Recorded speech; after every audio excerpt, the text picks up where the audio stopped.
we're here tonight to talk to you a little bit about the activation we did of Flinders Island, which of course is a bit of a mystery to everybody because as soon as you say Flinders Island, hands up, who thinks of the one in Tasmania? Yeah, there's a few of you that think of the one in Tasmania. That's not where we went. And that's the fun part of the story because the Tasmanian one, 2 public car ferries and you can get on that island. This one, a little different. Let's talk about the project. What did we actually get up to? My first attempt to get onto Flinders Island was back in 2018. Back then, the arrangements weren't as easy to do as they are today. And ultimately, that project failed due to the transportation costs. Back then, the only way to get out there was to hire a light aircraft and fly onto the island. That meant we had severe weight restrictions, and that led to a lot of problems getting any real volume of equipment out to the island and more than 1 or 2 people, noting that we also have to take all of our food with us because there's no shops on this island. This island has a population of 2 people. That is it. So this is, really quite remote. The project was reborn in 2023, and I went and contacted the guys that had been out to Trowbridge Island the year before to see whether they were interested, and I don't think there was one of them that couldn't get their hand up fast enough, which was fantastic to have such an enthusiastic team want to join in. The project then became a joint Islands on the Air and WWFF Parks expedition. So why did we do that? Well, only 32% of IOTA chasers had ever logged the IOTA that this island is a part of, which was Oscar Charlie 261. Last time anybody had been on this island was when Craig, BK5CE, went out there in 2013. So it had been over 10 years since anybody had been out there with a radio. The other thing is that the parks program really has occurred in the last 10 years, and nobody had ever activated these parks before. But there was a 3-park opportunity on this island to give the WWFF chasers something to get excited about. And excited they were. The plan in the end was to go and spend 7 days on the island, and we took 4 HF stations, 1 VHF UHF station, and 1 satellite station.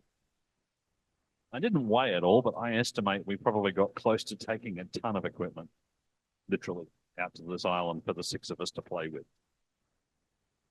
So who actually went on the project with us? My good friend Ivan, VK5HS, Andrew, VK5LA, Adam, VK2YK, stroke VK5GA, who's with us here this evening, myself, Paul, VK5PAS, and Chris, VK5FR, our treasurer. So that was the team. And you can see the team photo there taken on the island. Lots of smiling faces. So let's answer the mystery. Where is Flinders Island? For those who aren't aware, the second of 3 Flinders Islands in Australia is off the coast of Eyre Peninsula in the Great Australian Bight. It's about 30 kilometres offshore. It took us about 7.5 hours from Adelaide. 7.5, 8 hours, Adam, to drive from Adelaide to Elliston. Elliston was our jumping off point to get across to the island by barge. In the case of our members of the team that came from the Riverland, it was more like 8.5, nearly 9 hours for Ivan and Andy to get across. The whole team came together in Elliston the night before we were due to leave, and then we piled all of the gear onto the barge to get across to the island. The island itself, by the way, is about 7 by 14 kilometres in size, so it's not a small island, and has quite a long history, which I'll tell you about in a second. How did we get out there? Well, I mentioned barge, and this is one of the things that sort of really set it up for me is this is a unique place to visit. This is a hard place to visit. We were doing beach landings to get gear on and off the island. That was all facilitated through the people who now look after the island. So Jonas and Pepita, Jonas owns an abalone license and fishes abalone off the west coast. He is also related to the owners of the island. I'm pretty sure he was Peter's son. So he was the one who brought the boat to the picture. The barge is capable of carrying 6.5 tons. So we had a vehicle finally that could take all of us blokes and all of our gear, which really opened up the capabilities of what this expedition was about. In fact, it made it so easy that Ivan, who had all of our food and half of his radios packed in his trailer, having towed it across from the Riverland, Ivan was able to back the trailer onto the barge on his four-wheel drive. And then we loaded all the rest of the gear into these green totes that you can see down the bottom of the screen there. And that's basically how we then got everything off the barge without having to carry, probably would have amounted to a good 30 or 40 bags and eskies and stuff worth of gear. Put it in a couple of totes. And the really cool thing was that at the other end, Peter, the owner of the island, he had a front-end loader. So he basically could just tow the trailer off the barge and he loaded the totes onto the forks and just drove them up to the house and dropped them in the veranda. So it did actually mean that, you know, we were doing this expedition in style, despite how remote it was. It was great. Took us about an hour and a half to make the crossing across the Southern Ocean. We did the crossing both times in the mornings. It's fair to say in the afternoons, the seas did get rougher at that time of year. And in fact, Jonas decided not to come out on the Friday afternoon when he was going to come and pick us up because it was too rough. So he came out Saturday morning. In the end, both of our crossings were actually really good. And even Adam didn't get seasick. Even a bonus. So a little bit about Flinders Island and some of its history, just so you understand a bit more about the place. It was actually discovered in February 1802 by Matthew Flinders. The island's been inhabited almost continuously since about 1826, and that was when a sealing colony started out there and then subsequently a whaling camp as well. Later, it became a pastoral property where sheep and cattle were raised. And it's had thousands of sheep on it in its lifetime, growing merino wool. It's a great environment for it. And back in the early, late 1800s, early 1900s, there was enough shipping traffic up and down the South Australian coast to help them get materials on and off the island. So it was a good place to grow wool. A couple of shipwrecks later, it did end up with some pests. So at the moment, they do have a bit of a feral rat, cat, and mice problem. And that's where it's getting interesting because the owners of the island today are now working with the state government on an eradication program, and they want to turn this back into a wildlife reserve. Their intention is to destock the island, take the cattle off, take the sheep off, get rid of the rats, cats, and mice, and actually start introducing some of our endangered wildlife back into the island. Its current owner, Peter, he took up the property in the 1970s, and it's basically been a family-run business ever since. He still has a few sheep, and he has some wild cattle on the island, fair to say. Can you use your microphone? They don't really look after the cattle, but the cattle have found that the freshwater soak on the island, so they've got water to drink. There's fodder on the island. So they just let them grow wild. But they do still farm the sheep there. They've still got a few on the island as well. The facilities itself, we're all solar powered. We have diesel backup. I must admit, that did worry us a little bit with the setup of the project. What we actually discovered, mute. If you are not on mute, please do so. They've actually got a solar diesel plant, and we were a little worried that with all of our extra usage with the radios that we'd actually flatten the battery somewhat and have to run the generator a lot more. We were pleasantly surprised. The only time the generator rang was at 6 o'clock in the morning when Ivan woke up and decided he wanted a cup of coffee. And the coffee machine would trigger the generator for about an hour. So really, we did really well with the power. What other facilities did we have? Well, there's a bit of just a bit of a look-see inside the property we stayed at. We're basically staying in the shearers' quarters. It's fair to say this has been touted up and Instagrammed, as I call it. It's very nicely appointed. We were very well looked after at every facility we could possibly dream of. We had bread machines, full kitchen cooking facilities, you name it, we had it. We had Starlink internet, we had satellite television, who wanted it, not that anybody watched TV, and coffee machines, the works.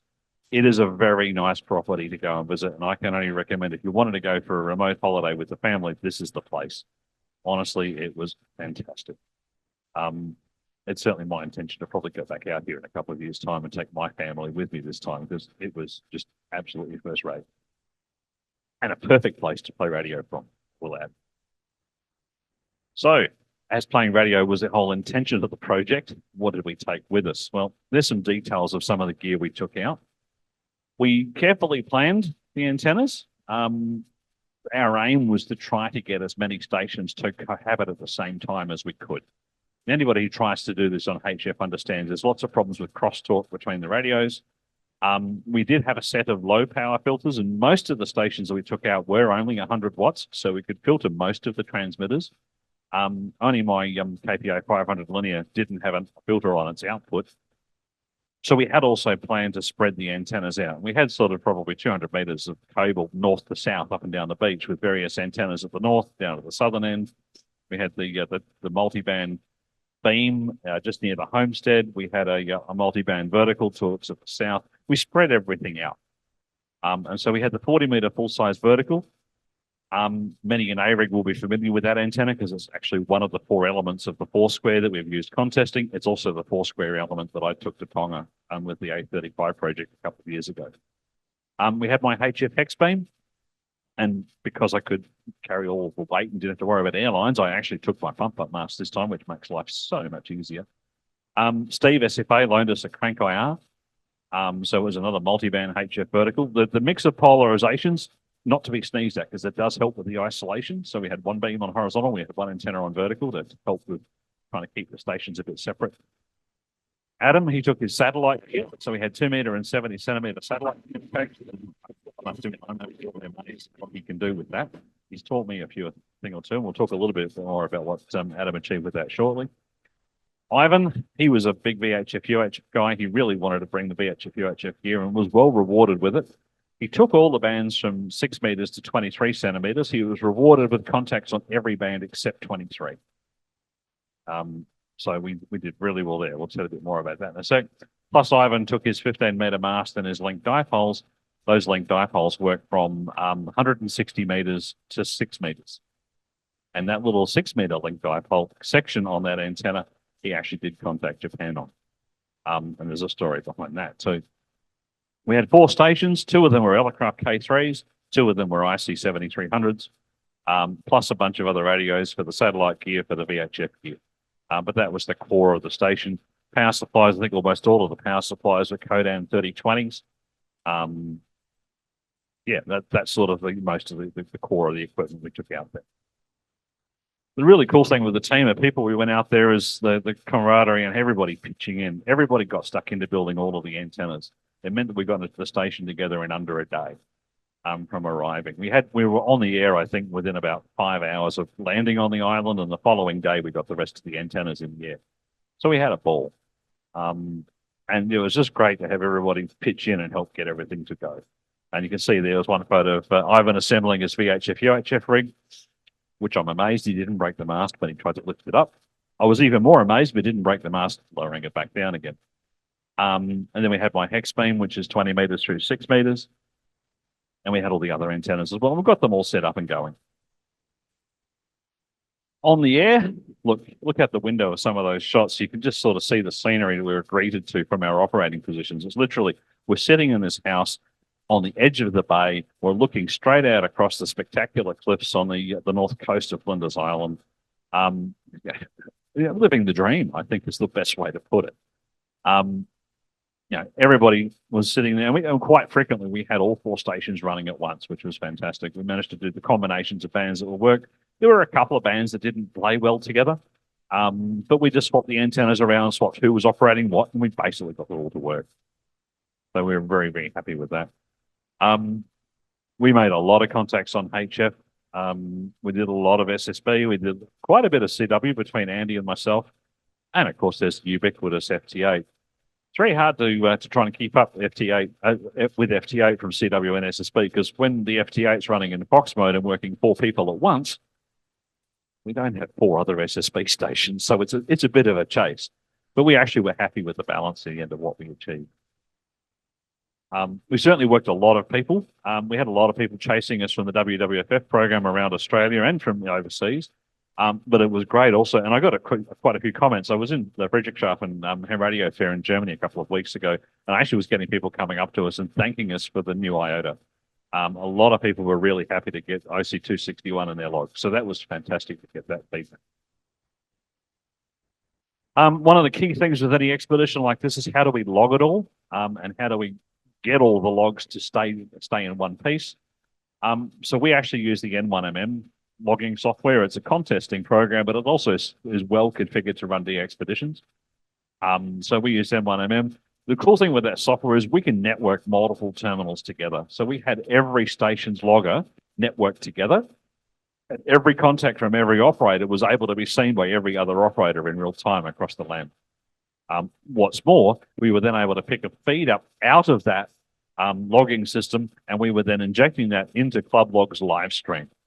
So most of the time when we actually remember to press all the right buttons, people could log on throughout the world onto ClubLog's live stream and see what bands we were active on. And what's more, they could get a real-time confirmation that they did actually make it into the log. It's hard to tell. Sometimes I know in Tonga we were debating, was this helping us with duplicate contacts not being made, or was it making it worse? I think this time we actually saw it really did reduce the number of duplicates. So people saw that call sign came up in ClubLog, they didn't work us on that band slotting, which was good. So I think it does have a use. From this location, this was only possible thanks to Mr. Elon. Starlink internet, to be frank, is amazing. It's the modern age in the 21st century here of what we can now do with satellite internet so cost effectively. It's just stunning. There were a couple of key highlights to this whole event that some of us were really, well, all of us were really excited about, but Ivan in particular.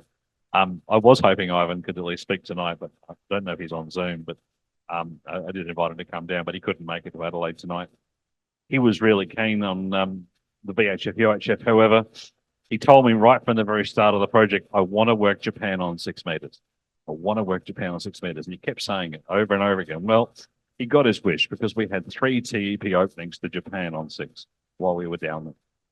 Now, this is significant because there's a couple of JA islands on the air chasers that are chasing their VHF IOTAs.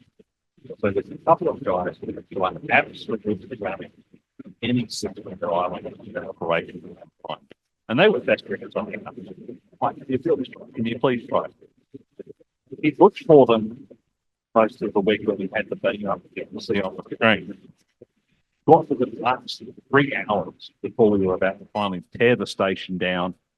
The beams had come down, but the 6 meter band opened again, and Ivan caught wind of this. So he plugged in the 6 meter node on the still in the air. And he managed to work these 2 JA IOTA chasers on 6 meters on a linked dipole at 15 meters high, and the dipole was facing north-south. 6 meters is an amazing band. He was absolutely stoked. I had those guys email me since and say they were so appreciative of the attempt to get through. They're really pleased. That's the sort of thing that drives us as to why we want to go out and do these sorts of activation. You want to come up for a sec, Adam, and tell us what you got up to with satellite? Yeah, I suppose I have come down before and done a satellite sort of presentation before, so I'm pretty keen on it. Anytime I can get out and do anything like that, I'm very happy to jump in and have a go. After the True Bridge expedition, I think the portable stuff, that's probably thinking about next time I attempt to go out. The setup that we have for this one was actually a portable setup that's actually made for Joe in Melbourne, VK3YSP. He's done it more for STEM projects for schools. It's a nice little setup that works really well, and it's all controlled by Wi-Fi. So the actual azimuth elevation rotator system is actually, it's all done from the computer with a little dongle, and it talks to the actual, to the antenna rotator system.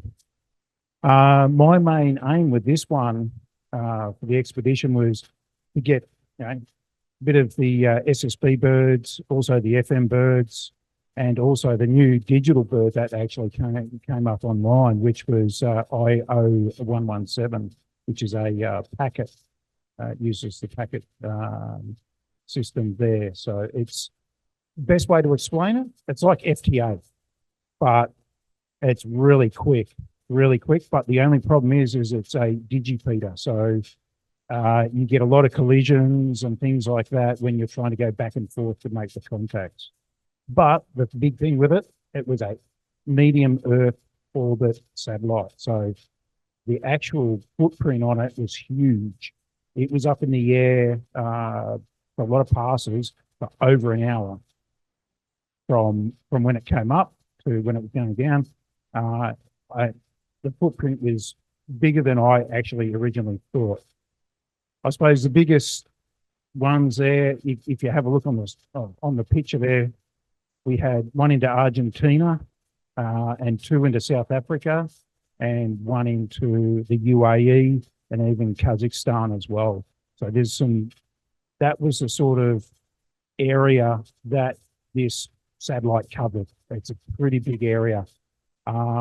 Same thing as Ivan, got absolutely smashed by the Japanese. They just want to, same sort of thing. They're trying to get as many grid squares as possible. So it's massive. But the big one was the Argentina one. That contact was done.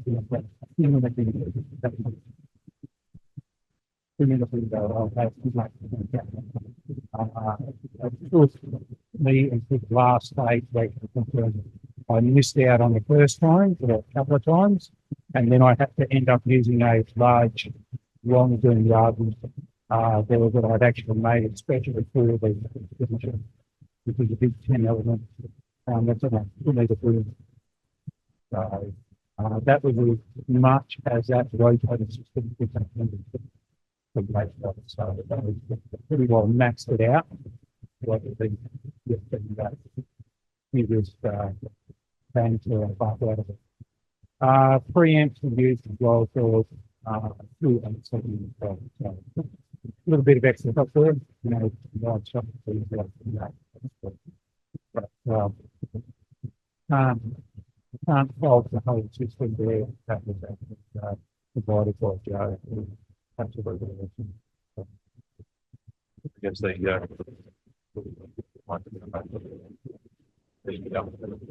east, that's of course where we made about 138 contacts while we were on the island. 4 continents, 11 DXCCs, and the Argentinian guy was WWFF, whom I've also seen on Jeff, by the way. But I remember he was ecstatic as well, but you made the link. So, to get 4 continents on satellite from an island expedition was that was pretty cool.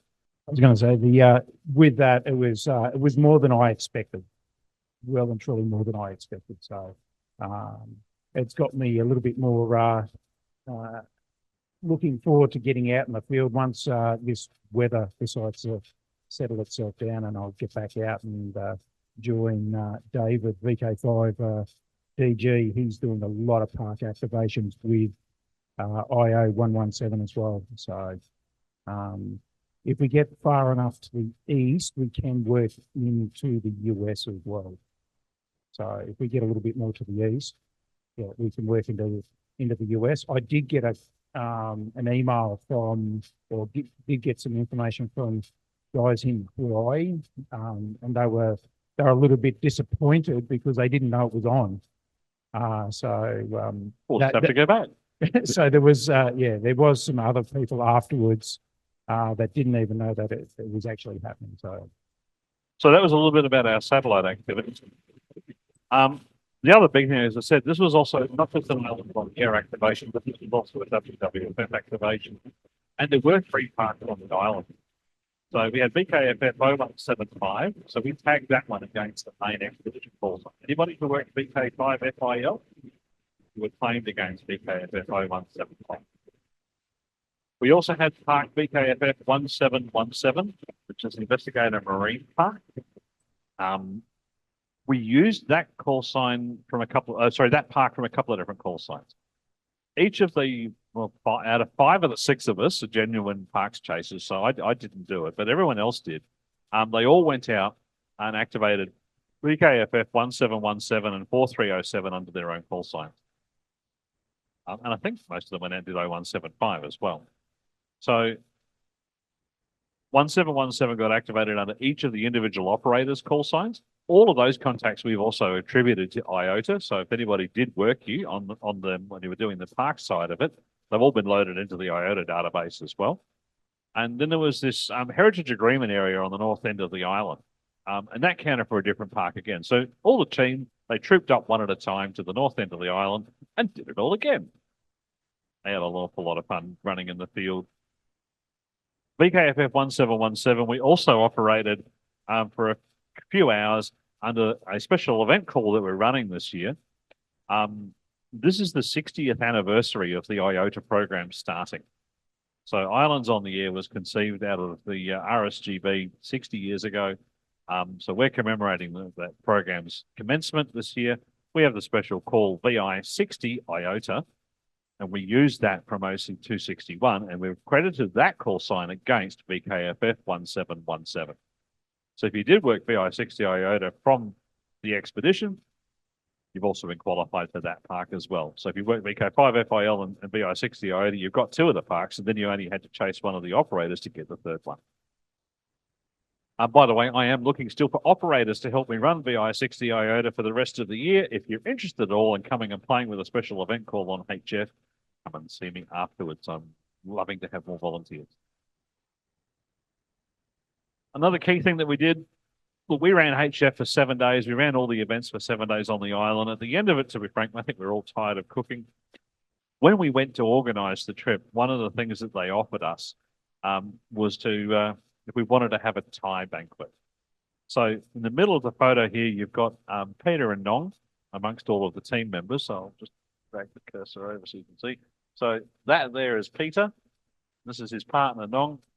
She's Thai by birth, and I can tell you that she makes the most divine Thai food that I have ever tasted.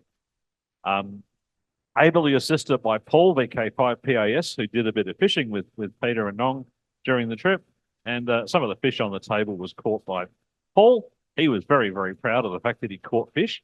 I don't think he'd done much fishing before, so Paul made a contribution to dinner there. But the whole team had a fantastic final night after we packed up. What a way to go out with a bang. And it's just part of the camaraderie that we're having with the whole team. Everybody who came out has come and said, we've had a fantastic time. I'm looking forward to taking this group of guys out again for the night. And I must admit, I'm eyeing off Wedge Island and Spencer Golf in a couple of years' time. We can get out there. We think there's a holiday house out there, and we think there's a barge that will take us from Marion Bay. So stay tuned. I can get out with Wedge Island. A little bit more about the island itself, just to give you a bit of a feel for it. There's a few of the shots of the island. So the big white sandy beaches, that actually was up near the Heritage Agreement area on the north coast. The east coast is that really rocky country you see down the bottom left. And then looking back towards the mainland on the top right, you can see the mainland in the distance about 30 k's away. This is from one of the highest points on the island. I think we're about 150, 200 meters up. So we could actually see across back to the mainland in the distance. But Flinders Island isn't out there by itself. It is actually part of a group of islands in the investigator group. And I think it's Gambier Island is the one in the photo there. Just a short distance across the bay. I couldn't see any way you could land on that one because it's cliffs all around. But yeah, so, pretty cool scenery in the place. And this last one on the bottom right, that's actually called Peter's, just next to a place they call Peter's Chair or Peter's Office.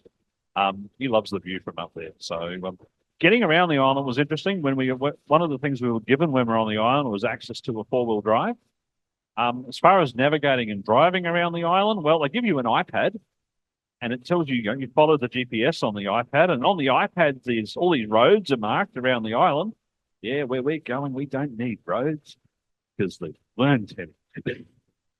So we were bushbashing around the island, which is fantastic. It's how we got to all of the different scenery.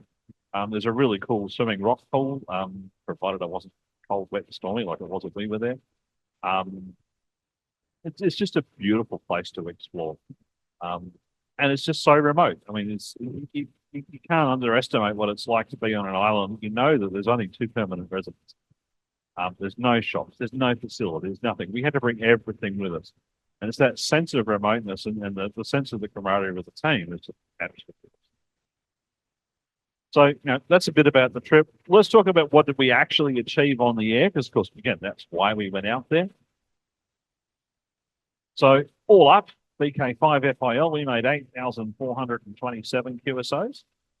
We spent 96 hours on the air. 5,102 of those QSOs were unique call signs. And that's a really high percentage compared to modern expeditions. So we were absolutely chuffed with it. There's 5,000 people that have now got OC-261 credited in their log. 5,000 people that have now got VKFF 0175 credited in their logs for the first time. So that was an absolutely fantastic result as far as we were concerned. We did manage, I must admit, we went DXCC chasing towards the end. We said, we've got to at least qualify VK5 FIL's DXCC. We got about 119 DXCC in the end. So that wasn't a bad effort for a week's work. On top of that, the WWFF guys going out and activating the parks with their little portable transmitters, they made a further 785 QSOs on top of our main total. So that was no small feat. And BI60 IOTA made a further 185 call signs from the main station. So just to give you a bit of a sense of where all of the contacts were, I actually threw this chart in for the Europeans because when I gave this presentation in Friedrichshafen a couple of weeks ago, I was trying to impress on them just how far away Australia is. Now they all think DX, oh, I work France from Germany or I work Italy from Germany, and that's DX. It's like, DX, I haven't even gotten out of Australia at those distances. We don't get out of bed for DX until you hit Japan. And it's just getting them to think about that was an interesting exercise to get them to realize how far away we are. And why it's so hard. I talked to a few of the contesters over there and I was explaining to them, look, you do realize you're never pointing the right way to work the VKs. If ever you wonder why you never get a VK in your contest log, you've got to go looking for us in the other direction quite often, because often we're either firing into the back of your antennas because you're facing the US, or you're looking at Japan and we're coming in the side of your antennas, or we're coming in the front of your antennas, but we're coming in long path about 10 dB below the Americans. It was an interesting exercise explaining just the distance to them. That was fun. What did we actually achieve on the air? Well, there's a couple of interesting charts for you. So 50% of our contacts roughly were FT8. Again, we did use Fox mode. We were surprised actually how many people were chasing us. We had 3 or 4 streams up at various times simultaneously running Fox mode. So we were able to pour into the log Fox contacts at some silly rate of QSOs. I think it wasn't hard to hit 200, 250 QSOs an hour on FT8. It's hard to compete with that if you're a lowly SSB operator or a CW op. Nonetheless, only 50% of the QSOs were FT8, 30% were SSB. There was a lot of SSB activity. Paul is an SSB demon. He absolutely loves it. And he has this knack. He comes on the air and he seems to open a band. It was amazing to watch. And he was stunned too. I mean, it was really cool actually putting Paul up on 17 meters because he's a standard call. So he's never had an opportunity to really play with the band. He didn't understand the band. I ran him on 17 meters SSB a few times. He was blown away with it. He was stunned that we were working 15 meters long path into Europe. It's just things you hadn't seen. Things none of us have really seen. It's not that often you go looking for 15 meters long path Europe in the afternoons, but sure as hell, it's open. Go and call CQ. You'd be amazed what you get to call you.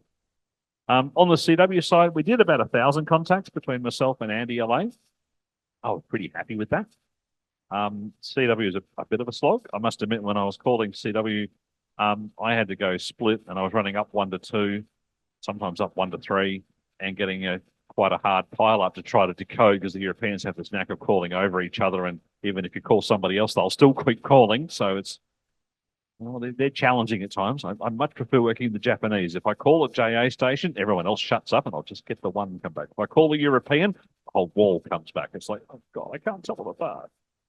SSB was just as bad. SSB, we were getting pile-ups to the stage that we had to run up 5 to 10. So I was trying to spread the SSB pile-up over 10 kilohertz to try to get people to separate out enough that I could actually read, was that an India kilo? I only want the India kilo. No, Delta Lima 6, standby. I only want the India kilo. Papa Alpha, standby. I only want the India kilo. They eventually get the message. As far as bands went, 20 meters was the highlight. 17 was an awful close second. 15 meters was a very close third. We did a lot on 40 meters. We did have the full-size 40-meter quarter wave. The only problem we really had on 40 was, unfortunately, this was the one band where the solar system that ran the entire house also decided that it loved 40 meters. And we had birdies every 5 kilohertz. So we had to sort of slot an SSB signal in between the 2 warbly birdies. We got away with it, but yeah, it wasn't a pleasant band to use because of that. Great for domestic contacts, much harder for internationals. FT8 didn't really care. But yeah, SSB and CW were hard going on 40. We're stunned how well 10 worked. And to be frank, the reason that 12 meters doesn't have that much love was simply we ran out of radios and time. We would have probably had more time on 12 meters if we'd simply been on the island longer and had another station. You can't cover all the bands with everything. We did do 160 meters. We did do 2 and 70 and 80 meters. That's the one thing I forgot to talk about. I'm just going to go back to that one for a minute. On the VHF, UHF stuff, Ivan will kill me if I don't talk about this one.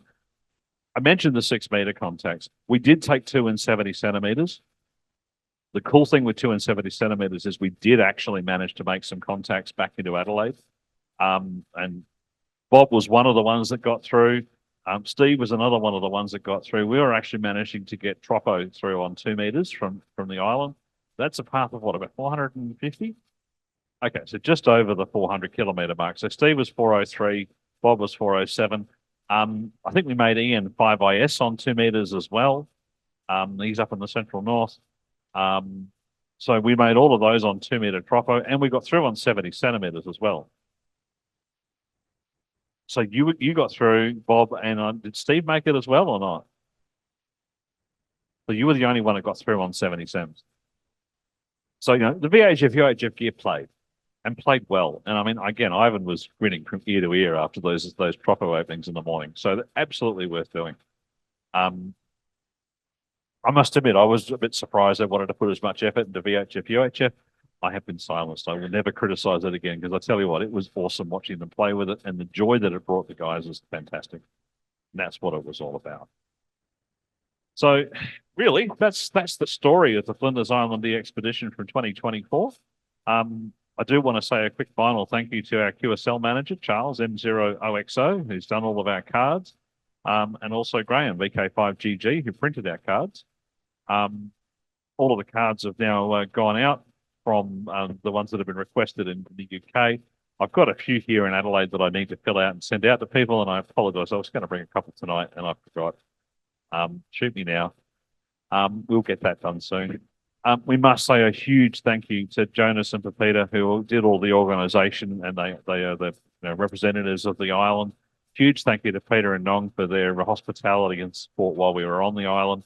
It's an amazing facility, and it's second to none. You just don't expect to find a place like that in Australia. In fact, it's unique to anywhere I've so far been in the world, and it's truly a wonderful experience. I'd love to take another group out there sometime in the future. So stay tuned. Maybe there'll be another opportunity if there's others from ARIG that want to join us next time. But no, it's fantastic. The property actually has 8 bedrooms. It's not a small place. It's a shearer's quarters. It was designed to house the shearers. So, it really is cool. So that's the end of my tale. I guess, are there any questions? I'm happy to take any questions from the audience or from Zoom. So the question from Mark AVQ, how much power were we running? All of the stations were 100 watts except for one. So I did take the KPA 500 out there. So we had 400 watts of SSB on whatever band we put it on. So we had one high power station.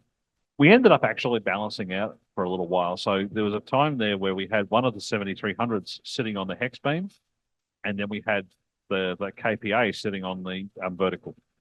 So that we had effectively 2 gain stations, sort of balanced each other out. So we managed to get a bit more punch out of 2 of the stations. That was the other thing I will quickly comment on. We did have one little problem during the event, and that was something we learned all about by surprise. On about the Wednesday night, we'd had a day with the winds blowing straight off the shore, and we are literally 50 feet from the ocean.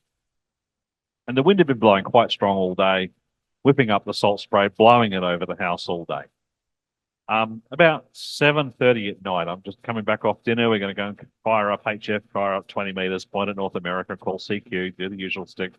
And the linear triggers and says, hi VSWR. It's like, oh crap, what's broken with that? Do some tests, do some checks. No, the linear's fine, the cabling's fine, go outside.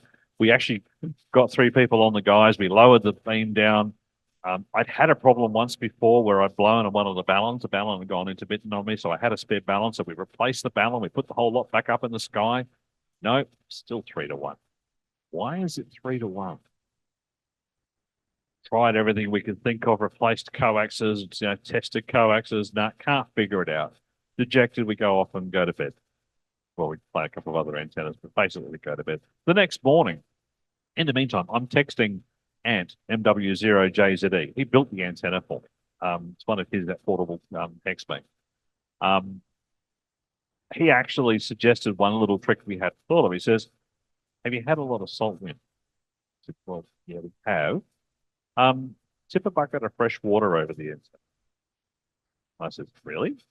He said, yes. He had one expedition where the salt had literally crystallized out on his antenna and short-circuited the tuning bars. Sure enough, when we took it down the next morning and had a look, there was these literally crystal salt that we could see having formed on the antenna. And it had basically lowered the impedance enough that it was screwing up the match on the antenna and pushed the CSWR out. Grabbed the freshwater hose, washed the whole antenna down, actually undid all the connections and scrubbed them all as well to make sure that they hadn't got any corrosion on them, reassembled the beam, threw it back on the air 1-to-1. I've never seen salt spray do that to an antenna before.